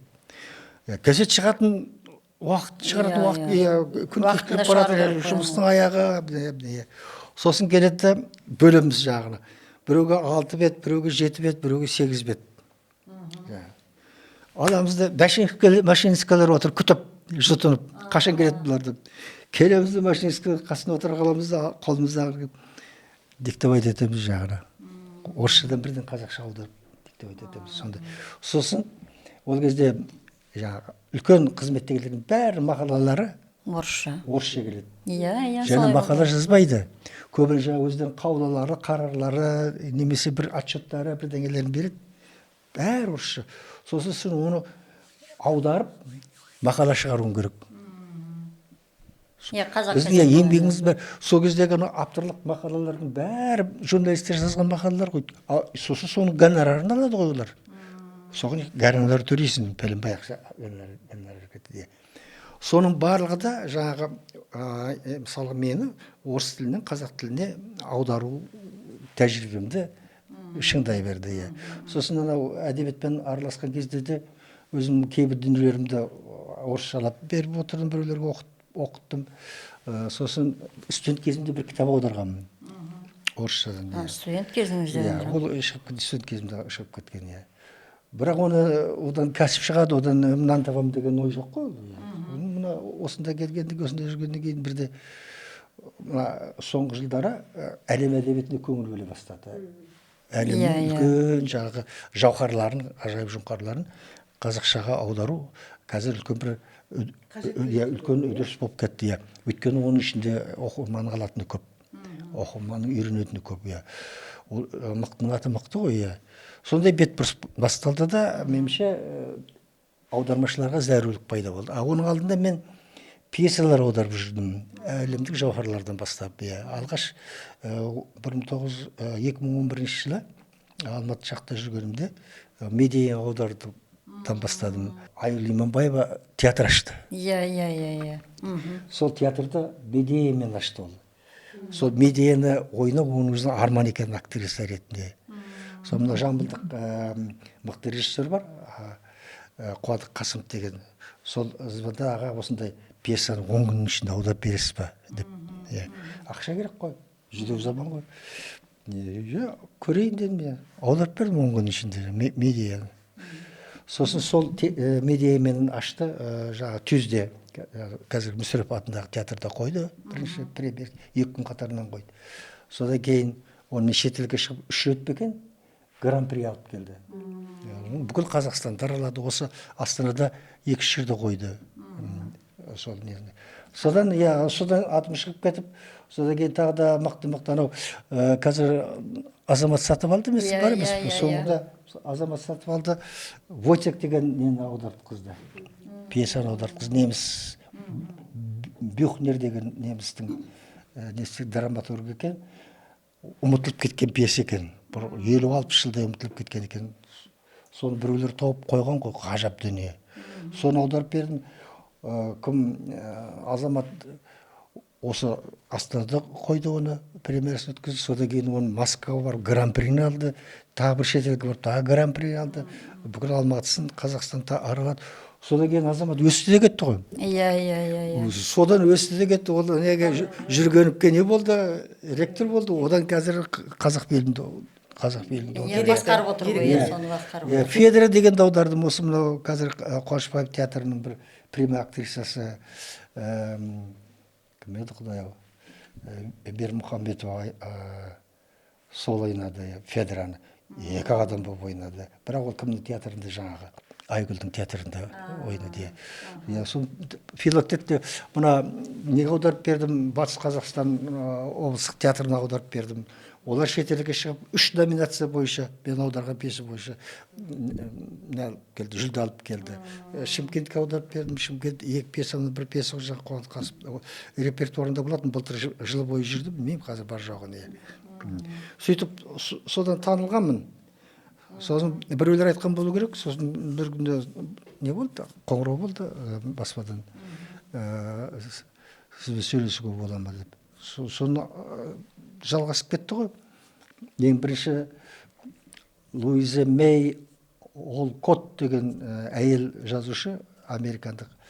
Соны Азамат соғысы кезіндегі бір отбасының тағдырын суреттейді. 4 қызбен қалған әйел ғой, күйеуі соғыста. 4 қыздың тәрбиесі. Өзі жұмыс істеп жүр, күйеуі соғыста 4 қыз. Соны аударып бердім. Ол киносы болған екен, ол кітап бойынша. Маленькие женщины деген. 4 қыз туралы ойын. Кішкентай ханымдар деген тақырыппен аударып беріп. Содан бұл кісілерге менің еңбегім ұнаған болу керек. Сөйтіп аударшыма содан кейін бірінен соң қазір 9-шы кітапты ма аударып жатырмын. Унесенными ветром деген бар ғой, соның жалғасы. Александр Рипей деген жазушы жұрттан көп өтініш түскен екен. Ананың тағдырларын не болды, жалғастыру керек, иә, білгіміз келеді деп. Содан кейін ана әйел адам екен, сол үлкен өте көлем роман екен, сол қазір аударып жатырмын, жартысына келдім, жартысын бітірдім. Осы Сізге қатты ұнайды ғой деймін, осы аудармашы болған. сосын енді бұлардың маған ықыласы жақсы. Иә. Мен енді қолымнан өзі жалпы мен біреу қандай қолыма не алынсам да, соны барынша мүмкіндігімше сол ең кондициясына жеткізуге тырысамын. Жақсы етіп. Сапалы жақсы ғой енді, Сапалы орындауға тырысамын. Өйткені ұятын көтергім келмейді. Иә. Өзі ұятпен өскен адамбыз ғой біз өзі. Иә. Істеген ісіңнің ұяты өзіңе тиеді ғой. Содан болу керек, сол ұнатқан болу керек, сол маған көзқарастары жақсы. Өте жақсы. Енді кітап аударылғанда ол әлгі мағынасына қарай, несіне қарай толық аударылып отырса, қазір көптеген аудармаларды тыңдайсыз ғой, әлгі Google-ға салады да, сөздің мағынасына қарамайды, әлгі қатар тұрған сөздерді сол аударса, сөзді аударады. Иә, ол жерде не мағына жоқ, не түсінік жоқ. Сөзді аударады. Біздің кейде тәуір аудармашыларымыздың өзі де көбінесе сөзді аударады. Сөзді емес, мағынаны аудару керек. Мағынаны аудару керек, иә. Мағынаны, иә. Мен мақтанған емес, бәрі де айтады, сіздің аудармаңызды оқығанда қазақша жазылған кітапты оқығандай оқимыз дейді. Өйткені мен оны қазақша етіп аударамын. Аудармадан да көп байланысты ғой, иә, дұрыс. Қазақша, мынаны қазақша қалай айтуға болар еді? Мына сөйлемді, мына ойды қазақша қалай жеткізуге болады? Сондықтан сөзбе сөз аударғанда қателесесің. Мысалға, анау Абайды мысалы қалай Абайдың аударылу қиын болып жатқан содан ғой. Абайды аудара алмайды ғой, мысалға, қалай еді ана старасыз аузыңа тұстау мұртың деген сияқты, бір қан, бір май, екі ұртың деген сөздерді мысалы басқа тілге қалай аударуға болады? Абайды сұмдық қой, Абайды басқа тілде оқығанда бәрі қоңылтақсып қалатын көрінеді. Неге десеңіз, Абайды бере алмайды. Жеткізе алмайды оны айтқандарын. Жеткізе алмайды. Ол қиын, қазақ тілін жеткізіп нету. Рас. Өте керемет, өте керемет. Ахмет Өтен мырза, мен сізге мынандай басқа бақытты бір сұрақ қойғым келіп отыр. Бақыт деген не? Меніңше бақыт деген ол сенің көңілің. Ол сенің көңілің. Сосын ол меніңше тұрақты категория емес. Сен бүгін бақытты болуың мүмкін. Ертең басқа сезім күйінде болуы мүмкін. Тіпті таңертең бақытты болып түске қарай көңілің түсіп кетуі мүмкін. Енді ал жалпы тұрақты категория етіп те қарастыруға болады оны, мысалы бақыт дегенді. Бірақ менің көзім жеткені байлық емес. Байлық емес бақыт. Сосын атақты емес байлық. Байлық адам ретінде қалай сен таза өмір сүрдің? Өзің отбасыңа, мысалы, ер адам ретінде мен отбасыма қалай болдым? Алған жарыма қалай болдым? Балама қалай болдым? Одан өсіп жатқан, өріп жатқан қалай болдым? Досыма қалай қарадым? Қоғамыма қалай қарадым? Жалпы адамзат баласына қалай қарадым? Мәселе сонда. Әрине, сен аш-жалаңаш жүріп бақытты бола алмайсың. Көңілің қанша жерден аспандап тұрсың, лепіріп тұрсың да. Бірақ адамға көп нәрсе керек жоқ. Басында дұрыс баспанаң болса, алдыңда дастарханда дұрыс ішіп жүргенде ішіп жейтін тамағың болса, иінің былайша бүтін болса, меніңше асқан байлықты қажет жоқ. Мысалы, менің қолыма талай дүние бітті, керек кезінде тастай салдық, соны бере салдық. Құтыла салдық, ешқандай қиналғанымыз жоқ. Өйткені сондай ситуация туғанда сен дүниеге жабыссың, сенің тағдырың мүлдем басқаша өзгеріп кетуі мүмкін. Бір мысал бар, бір атақты адам, бір мықты бай адам жаңағы дүние салайын деп жатыпты. Жаны шықпай қойыпты. Қасында күзетті адамдар отырады ғой. Қасында күзетті адамдар отырады, ана көзі алақтап, жаны шықпай, көп жұрттың бәрі зәресі ұшып, бәрі ыңғайсызданып, сонда бір тұрып айтыпты. Мына дүниені қимай жатыр. Дүниені қимай жатыр. Ананы тіліп жіберіңдерші деп, қабырғадағы қалы кілем, соны тіліп жіберіңдер депті. Соны бір өткір пышақ алып, кілемді тіліп жібергенде сылқ етіп жаны шығып кетті. дүниені қимай Иә, жатыр. иә. Соған қиналып Иә, жатыр енді сонда. бұл өзі өмірдің өзі құштарлықтан, адам баласын табиғат өзі құштарлықтан тұрады. Ол не нәрсеге құштар боласың? Біреу араққа құштар болды. Құштар. Біреу есікке құштар болды. Бір ер адам әйелге құштар болды. Иә, бір әйел адам ер адамға құштар болды. Ол құштарлық мысалға, иә. Сосын, иә, мұны ана бұрынғы үлкендерден несімен, жасымда үлкендерден көп бата алдым. Қолдарына суды көп құйдым, суды жақсы құясын деп маған құйғызып қоятын, иә. Иә, сонда үлкендердің сөзіне құлағым түсіп жүрмін. Нәпсі деген нәрсе, сонда үлкендер айтатын, иә. Негізінде адам өзімен өзі күреседі. Адамның ішіндегі неше түрлі пәлелер, ол өте күшті. Онымен күресу оңай емес. Оны біреу жеңеді, біреу жеңілмейді. Көбіне жеңіледі адам. Сондықтан ол үнемі ар жағынан атой салып тұрады сенің. Әр жасыңа қарай өзі атой салып тұрады. Кәдімгі найзасын қайрап, қылышын қайрап, иә, білегін түріп, сен күресуге, иә, сөйт, бүйтеміз. Сол кезде не істеу керек? Иә. Сол кезде. Тыйым керек өзіңді. Қалай? Санамен тыясың ондайда. Бұл сезім. Иә. Сезім, жүрек, сана. Санамен кейін білдік қой, бала кезімізде білмейді. Сана бөлек, сезім, жүрек бөлек. Иә. Мынау кейде салқын сана осындайда керек. Холодный ум дейді ғой. Салқын сана басу керек сондайда. Егер жүрек сезім жеңіп кетсе, сана жеңіліп қалса, сен ұрына бересің, ұрынып қаласың. Сондықтан жаңағы бұндайда тәжірибе керек қой. Адам не үшін оқиды, не үшін әр нәрсені білуге тырысады. Өйткені кітапта бәрі бар ғой. Бүкіл адамзат баласының тарихы бар. Адамзаттың тарихы ұлы тұлғалар арқылы танылады. Бізде бір түсініспеушілік бар. Бір үлкен тұлғалар өлсе, біз қазақ айтады ғой. Өлген адамды жамандауға болмайды. Өлген адамды мәселе жамандауда емес, өлген адам кім біріншіден? Ол кім? Ол тұлға ма? Қоғамда өзінің орны болған, қоғамға ықпал еткен адам ба?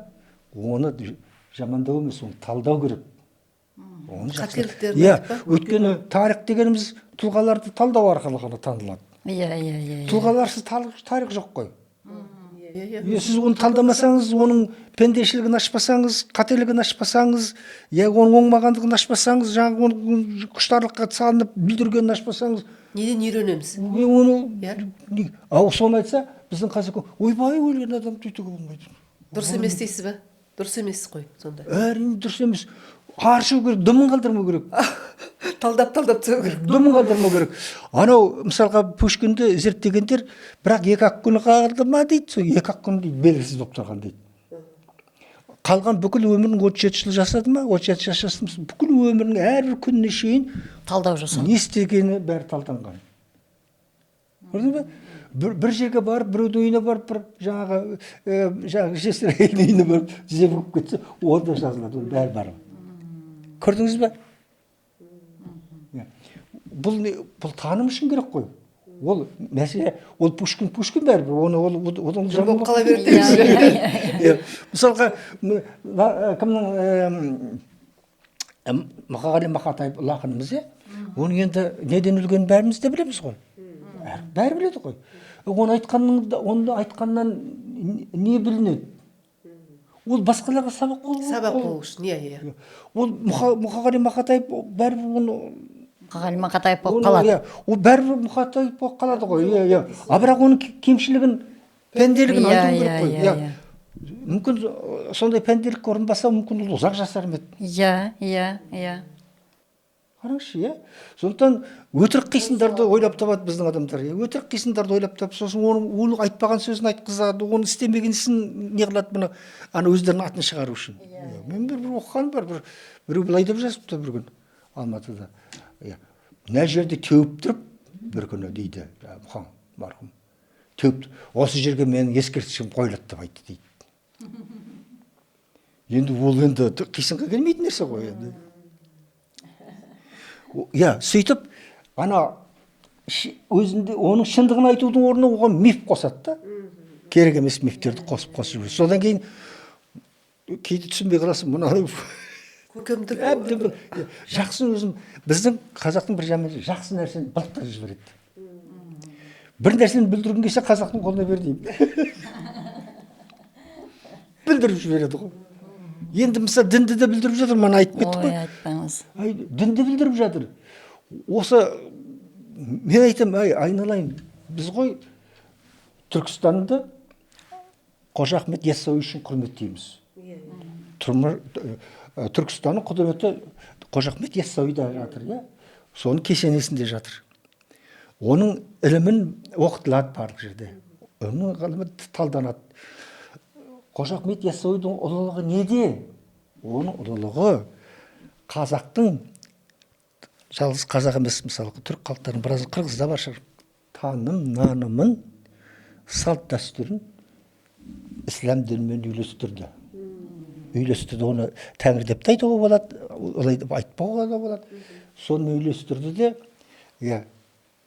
бір мұсылманның бір жақсы әдемі мектебін қалыптастырды. Біздің ата-бабаларымыз соны ұстанып келді ғой. Иә. Дау-дамай жоқ, бос әңгіме жоқ, бәрі жоқ. қабылдады, Намазын оқыды, 5 уақытын, оразасын ұстады, тым-тырыс, тап-та. Мен айтам, сол ілім тұр ғой, бізге жасап кеткен мектеп бар ғой, біз оны неге соны ұстансақ болды ғой, не керек оны басқа бос сөздің барлығын.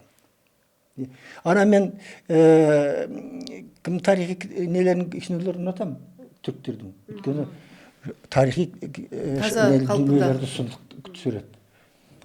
Қандай актерлар ойнайды. Бір фальш таппайсың ғой қарап отырғанда. Қазір мен Османды мысалы көріп отырмын. Әйелге келеміз, әйел затын қалай құрметтейді оларға? Олардың әйелдерін қараңызшы. Бектермен бірге жүр. Батырларымен бірге жүр.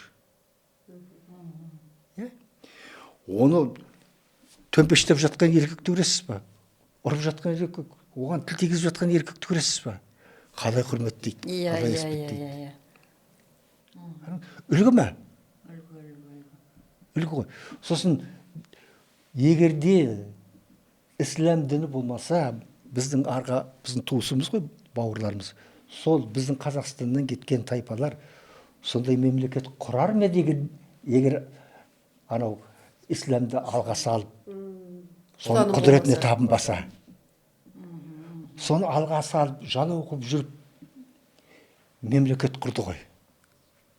Ислам дінінің арқасында. Сол ислам дінімен біріктірді ғой. Содан күш алды ғой. Көрдіңіз бе? Діннің күшті жері осында ғой, халықты біріктіретін жерде, ұрықты біріктіретін, ұрықтандыратын жерінде ғой. Білдіңіз бе? Жауға атылатын жерінде тайсалмай атылатын күш беретінде, жігер беретінде. Өлімнен қорықпауыңда. Өлімнен қорқатын болсаң түк шықпайды, сен жауыңды еш уақытта жеңе алмайсың. Көрдіңіз бе? Қалай білді? Ал енді біз сондай әдемі дінімізді тым-тырыш, келдік те бұлай жылмаладық. Сосын түкке тұрмайтын нәрселерді сөз қылып, бір жеке сөздерге кетіп қалып жатады, Құдай-ау. Түкке тұрмайтын нәрселерді сөз қылып жатыр. Жұрттың бәрі сөз теріп кеткен, сөздің этимологиясы. Әйел деген, шеше дегенге, айналайындар-ау. Ол тіл деген өзгермей тұрмайды. Бұл өзгерісте категория. Тіл деген міндетті түрде өзгереді. Мынаны қараңыз, шетелдерде мына жылдың сөзі, мына былтыр пайда болған сөз, қолма-қол қорына қосып қояды. Халықпен тараспайды. Халық қалай сөйледі, қалай қабылдады, бітті. Оны этимологиясында нең бар? Шеше деген анау екен. Онда нешең бар? Әйел деген күң деген сөзді білдірген, онда нешең бар? Сен олай деп, сен сөйлегенде, оны пайдаланғанда, сенде ондай ұғым болмайды ғой сен. Ондай ұғыммен сөйлемейсің ғой сен оны. Ол не керек бар? Сөздің кейде оқып отырасың де, қарап отырмын, орыстың кейіп, боғауыз сөздер, жаман сөздер, жақсы сөзге айналып кеткен. Жақсы сөздер, жаман сөзге айналып кеткен. Не себепті? Халыққа байланысты, халықтың қолдану несіне байланысты. Көрдіңіз бе? Сосын өйткені алғашқы оның мағынасы ол көмескіледі, өзгереді де басқа мағынаға ауысып кетеді. Өйткені қараңыз, кез келген сөздің, біздің көп сөзіміздің көп мағынасы бар ғой. Бір қолданыста ол жақсы, бір қолданыста ол жаман. Ана Мағжан Жұмабаевта ма, Судан Мақұм Торайқовта ма? Айналайын қарағым, бетің келмейді қарағым. Қарашы, айналайын қарағым. Қажап қой. Бетіңе келмейді қарағым. Иә, басқа мағына болып кетті дегенше. Сөздің көз мағына. Мына біз қазір сөздің көп мағыналық екенін білмейді. Сондықтан келеді де сөзді орында қоймайды, контексті дұрыс қолданбайды. Аударғанда да ол шатаққа, сондай шатақтарға ұрындырады. Әр сөздің, мысалға, синонимінің көптігінің жаман жері де бар, жақсы жері де бар. Жақсы жері, мысалға, тіліңді орамды етеді, мысалға, сол синонимнің ішінен мына контекстіңе, мына сөйлеміңе дөп келетіні бар. Дөп келетіні бар. Ана басқасын қолдансаң да ол сол мағынаны бірақ біртүрлі болып тұрады. Көрдіңіз бе? Ал жаман жері бар. Өйткені мына білімі жетіспейтін адамдар бұдан шатасады. Қалай аударуды білмейді. Сөздің мағынасын түсінбесең, оны қате аударады сосын. Қалай білмейді.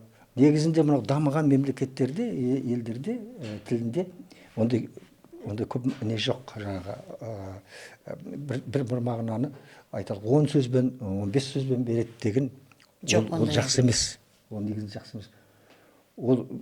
Ол қиындатады. Тілді игеруді қиындатады. Тілді қолдануды да қиындатады. Сондықтан оларда әр мағынаға өзінің сөзі бітті тарс еткізеді. Орыс сөзін шамалы түсінікті болады, сол тарс ете қалады, бітті. Бізде бір сөз бұл енді жасанды тіл, орыс тілі негізінде болмаған тіл ғой, ол жасанды, Пушкиндер жасапты ғой. Ломоносов, Пушкиндер жасап кеткен екен. Бұл негізінде француз тілінен соның үлгісімен жасалған дейді орыстың тілі. Содан енгенді? Енді білмеймін, эфирге оның қажеті болмай, енді ол ғалымдардың сөзі ғой, мынау орыс деген ағайында бұлдай қалып жоқ. Әлі кездесу керек, негіз тема көп, әлі кездесу керек. Ондайда халық болмаған, бұлда жасанды халық дегенді айтады. Қазір тарихқа үңілсеңіз қызық, мынау кешегі 1 Петрге шейін Россияның патшаларының бәрі біздің түрік ағайын болып кетті ғой, түрік қандас болып келген. Ана мынандай бұрын айтылатын әжесі түрік болған деп, қазақ болған дейді. Қазақ деп айта береміз ғой, түрік қой енді мынау Алтын Орданың шыққан әжесі. Ал енді қазіргі зерттеушілер одан да терең кетіп отыр. Ол неге өзінің бүкіл всей Россия цармын деп жариялады дейді. Кім? Иван Грозный, 4-ші Иван. Мәселе оны Чингизид болғанда дейді. Шыңғыстың тұқымы. Мағынасы сол жақта дейсің? Шыңғыстың тұқымы. Мынау Артнолда ауруға ұрынған, өзара қырқысқа ұрынған, өйткен-бүйткен, әлсіреген, бірақ Москваның бәрін билеп тұрған өздерінің адамдар ғой, өздерінің қойған адамдар ғой. Сондай әбден дағдарысқа ұшырағанда Шыңғыс империясын, Шыңғыс құрып кеткен жаңағы империяны, Шыңғыстың қаны, тікелей Шыңғыстан тарағандар билеу керек. Сонда Иван Грозный не болып тұр? Шыңғыстан тараған адам болып тұр. Қаны Шыңғыс болып тұр. Сондықтан оны анандай қан деп жариялағанда, содан кейін автоматты түрде Шыңғыс ханның бүкіл несі, иелігі, бүкіл Сібірің бар, басқасы автоматты түрде оған бағынады. Оны тез жаулап алған себебі сол. Ешқандай қарсылық жоқ, өйткені ол өзі заңды тағына отырған, Шыңғыстың тұқымы болып заңды таққа отырған адам. Тарихтың бәрі қайда жатыр. Көп нәрсе мағлұмат алып отырмыз. Көп нәрсені мағлұмат алып. Сондықтан қазір біздің мына орыспен қарым-қатынасымыз өте нәзік. Нәзік болатын себебі тарихымыз әбден жымдасып кеткен. Анау Касимов деген хандық болған ғой.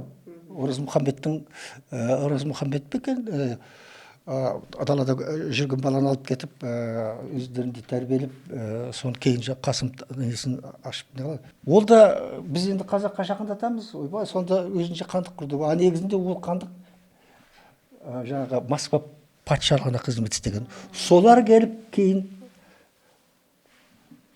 біздің алтын ордамызды күйреткендер, жаулап алғандар солар. Иә, негізінде қарап отырсаңыз, анау Аджиде де бар бұл. Гумилевте де бар. Орыстың бүкіл соғыстарына қарасаңыз, соғысып жатқандар өздерімен өздері. Неге? Түріктердің бір жағы орыс патшалығына шығып кеткен, бір жағы мына бұрынғы орнында қалған. Сонда Иван Грозный оның алдындағылар кейінгілер келіп соғысқанда, оның қолы орыс емес, өзіміздің ағайындар. Тақырыпта тереңге кетсек тоқтайтын көп тақырып бар екен әлі. Уақыт деген зымырап жатыр, уақытымыз шектеу келіп қалыпты өзінің уақытына да. Енді көп мағлұмат алдық, көп сізден енді әлі де расында да жаңа Гүлайым айтқандай, әлі де кездесу керек сізбен, әлі де тақырыптар көп сияқты былай айтылатын, иә, бір негізгі тақырыптарды. Тарихтан да көп мағлұмат алып отырмыз. Өзіңіздің енді өткен өміріңізді де айтып отырсыз, тәжірибеңізбен де бөлісіп отырсыз. Қалай осы сақтап қалғаныңызды да жазылушылыққа, шығармашылыққа, аудармашыға қалай келгеніңізді бәрін біліп отырмыз. Енді өте керемет. Сізге енді өміріңізге мықты денсаулық тілейміз.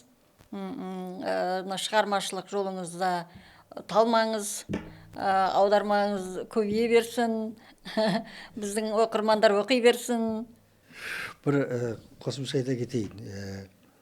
Мен жарымменен 63 жылға кетті. Керемет. Студент кезімізде үйленгенбіз. 1961 жылы жатақханада жалғыз қалдым. Жан жоқ, бәрі вечердеп кетеді ғой, бір адам қалмаған. Мен ол кезде қызбен жүрейінші, анау деген ойым жоқ. Білімім жетпейтін болғаннан көбіне сол кітапта шықпаймын жаңағы. Соны бір онша танымаймын, тарих факультетінде екенін білемін, бір жігіт жетіп кетті, ентіліп. Ойбай, жүрші. Қайда? Мына жерде тиіп тұрған жемпейдің несіне барайықшы, вечеріне барайықшы. Өзің бара бермін. Жалғыз баруған қайсыдан тұрмын. Қазақты сонда мінез бар ғой. Қасыма серік болшы. Барғаннан кейін бөлініп кетеміз ғой. Бірге кірейші деп. Соны шамал көңілшекті ұмыстап, барсам борайын деп. Бардым жаңа. Оны музыкалатып жүр басталып кеткенде кейін кірдік. Ол өзінше кетті, мен өзім тұрып қалдым бұрышта былай. Кіргеннен кейін енді билеуім керек. Көзім бүйтіп салсам, 3-4 қыздар ішік ба, 4 қыздар ортасында бір матросский кемдір, сонда көп не болды ғой, футболка сияқты кәдімгі. Полоскалар, жолақтары бар. Сол футболкасымен көзіме түсті жағы. Содан жағы биге шақырдым.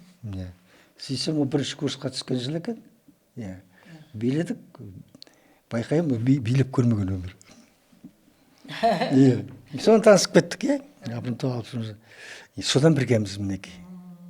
Сол танысқан күні. Кешірім 61 жыл дедіңіз бе? 1961 жыл таныстық. Содан бір күн арамыз үзілген жоқ. Танысып кеттік, енді кейде айтысып қаламыз. Мен айтам, 2 жыл жүрдім ғой Алматыда, 300-дің қыздарын ішінен таңдап, сені таңдап алдым десем, қайда саған? Мен сені таңдадым дейді. Айтам, іздеп барған мен ғой деймін ғой, барған мен ғой десем, сен есіктен кіргенде айтқанмын, менің жігітім деп дейді. Сөйтіп жеңіп кетеді. Қалай деймін ғой? 3 қыз тұрдық дейді, сосын сөз болды дейді. Сен бұрын осындай кешке вечерлерге келіп пен? Жоқ, мен өмір болған емеспін, ауылдан келдім ғой. Жоқ, ондайды болған емеспін. Танысқан жігіттің бұрын, жоқ, қайдан танысасың? Жоқ. Сонан сөйтіп тұрғанымызда сен кіріп келгенде, мен жігітім келді деп айттым дейді. Алла тағала аузына салып тұр ғой. Сонда жаңағы жігітім жоқ та ғой. Негізі расында да әйел адам таңдайды дейді ғой. Расында да керек.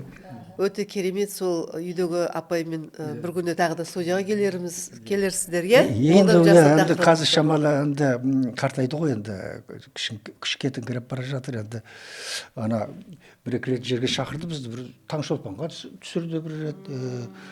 Сосын неге бәйтеректің басында бір шара болып семьяға қатысты, соған шақырып, соған түсірді. Сөйтіп ептеп, сосын күнде біз 6 шақырым жер жүреміз. Бірге жүресіздер. Күнде 6 шақырым жер жүреміз. өзіміз жаңа белгілеп алған жолымыз бар, сол жолмен біз тұратын жақта бойынша жақсы әдемі бұрын бар еді, оның бәрін қопарып тастап үй салып бүлдіріп тастады. Бұрын су да болды, аққу жүзіп жүретін, бір асфальттаған бір дөңгелек жол да болды, бәрін быт-шытын қылды енді. Сосын жай көшемен жүреміз қазір. Бірақ мына қыс түсіп кетті де, аяқ жолдың бәрін бүлдірді ғой қазір. Аяқ жолмен қиын. Бәрін қар басып қалған, кедір бұдыр, жүре алмайсыз. Соны 6 шақырым жүре алмаймыз, қазір 4 шақырым, сол 3,5-4 шақырым. Ол да жақсы қыстың күні, Ана жол жақсы кезде 6 шақырым өзім. Иә, 6-6,5 шақырым жүреміз, иә. Мына жүрген жақсы екен бәрінен де. Жүрген жақсы, денсаулыққа да не ғой енді. Бәріне жақсы. Өзіңізді сақтап қалуға да оның да бір себебі бар ғой енді. Сол, сол. Иә. Сондықтан ол семья жағына оны қазір ешнәрсе жасамайды болды ғой. Иә, бірақ дегенмен бәрін айтуға болмайды әрине. Иә, бірақ айту сол екеуміздің сол бір бақытта болғанымыз, көзқарасымыздың түйіскені, бір-бірімізді түсінетініміз, иә, қиындықты бөліскеніміз, дүниеге қарамағанымыз, жаңағы дүние қоңыз болмағанымыз, соның барлығы бізді көп қиындықтан алып шықты. Өйткені жаңа айтып қалдым ғой, сол керек жерінде біз мынау 4 бөлмелі үйіміз екен, мынау коттеджіміз екен дегеніміз жоқ. Иә, қиындықтан шығу үшін, иә, балалардың басына бір қиын істер түскенде бәрі. Сол балаларымыз үшін, отбасымыз үшін, әулетіміз үшін күрестік. Біз өзі ешкіміміз жоқ адамдармыз, өзіміз жүрген. Соның арқасында Құдайға шүкір, қазір немерелерім бәрі жақсы болып жатыр. Ал немерелерім айтқаны, сөзге жоламаңдар, сөзде шаруаларың болмасын. Сөзден басқа кәсіппен айналысыңдар, дұрыс кәсіппен айналысыңдар. Сөз деген өзінен өзі шығады, егер ішіңе сыймай бара жатса, ол өзі шығады бір күні. Иә. Керек жоқ. Бір жерде байқадым, бір Ресейде оқып жатқанда немереңіз бар, иә? Немерелерім бәрі жақсы болып жатыр. Солардың арқасында біздің де көңіліміз өсіп, шамалы еңсеміз көтеріліп, жақсы болып қалдық. Сондықтан әлі де жүре тұрғымыз келеді.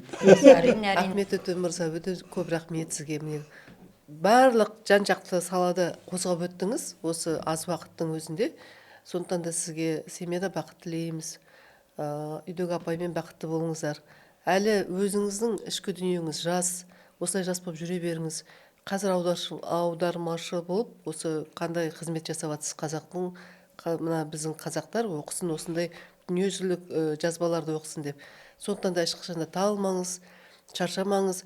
Бірақ та өте ішкі дүниеңіз сонда жеңіл, жас адамсыз. Айтады ғой, жаста емес, жастың адамы. Іштегі көзқарас, өмірге деген көзқарас, сонымен жас. Сондықтан да өте жеңіл өтті подкастымыз. Өзім сонда жеңіл сезімде отырмын. Көп нәрсе алдым өзім үшін. Біздің көрермен де көп нәрсе алды деп ойлаймын. Сондықтан да әлі айтарыңыз көп, оны түсінеміз. Сондықтан да ойлаймын, әлі соңғы кездесу емес деп. Ең бастысы дендеріңіз сау болсын апаймен. Бақытты ғұмырлы өмірлеріңіз жалғаса берсін. Немере, шөбере, шөпшек дейді ғой, солай сол жалғасып өмір сүре беріңіздер. Сіздей адамдағы, біздің қоғамдағы адамдар көп, өйткені сіздің айттық қой жаңа 2 дәуір деп. 2 дәуірдегі тәжірибеңіз бар, айтарларыңыз көп, берілдеріңіз көп. Сіздерден үлгі алатын нәрсеміз әлі көп, үйренетініміз көп. Сондықтан да біздің қоғамда осындай адамдар бар екені өте жақсы. Осындай бүгінгі мына подкастымыздың көркейтіп, бүгін қаншама білім, қаншама өнер айттыңыз, сіздің өмір баяныңыздың өзінде үйренетін нәрсе әлі көп. Сондықтан да көп рахмет. Осындай уақытыңызды бөліп, қазір адамдарға не жетіспейді? Уақыт жетіспейді. Барлығы жетісетін шығар, бірақ уақыт жетіспейді. Сондықтан да көп рахмет сізге келгеніңізге. Жолыңыз әрқашанда ақ болсын, қуаныштымыз. Біздің көрермендер атынан, Гүлбаршын екеуміздің атынан, осы подкастымыздың атынан сізге көп рахмет айтамыз. Алғыс. Сіздерге де көп рахмет. Еңбектеріңіз жемісті болсын. Бұл жалпы мынау әлеуметтік желідегі жалпы мынау ақпараттық құралдардың ішіндегі бір жаңа бағыт. Оны біреу түсінеді, бұны әлі түсінбейтіндер де көп. Сіздер сондай ұшқырлық көрсетіпсіздер.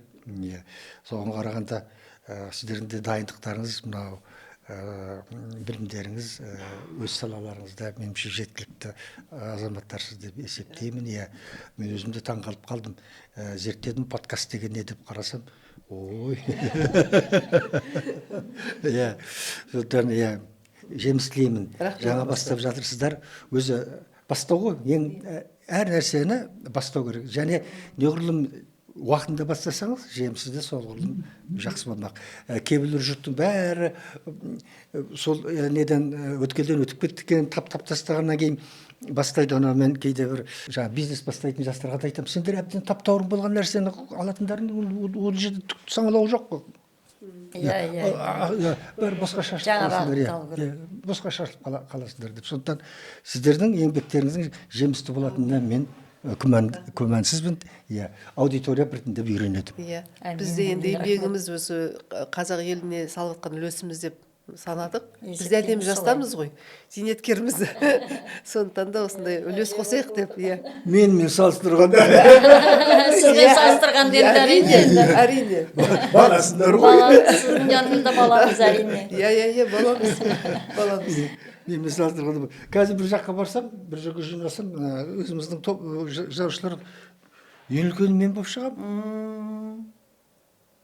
Жақсы. Бұрын ыңғайсызданатынмын, мен үлкендігімді көрсетуге біртүрлі. Қазір сезіне бастадым. Жас көрінесіз. Жұтқысап, төрге ұмтылып, ондайым жоқ мен негізінде. Біреулер осы талпылдап осы шапқылап осы. Мен ондайым жоқ. Бірақ қазір үйрене бастадым мен. Өте қуаныштымыз. Өте жақсы әсерлі әңгіме болды. Көрермендер өздеріңізге пікірлеріңізді қалдырып отырыңыздар. Осымен сіздермен қоштасамыз. Келесі подкастқа дейін қош сау болыңыздар.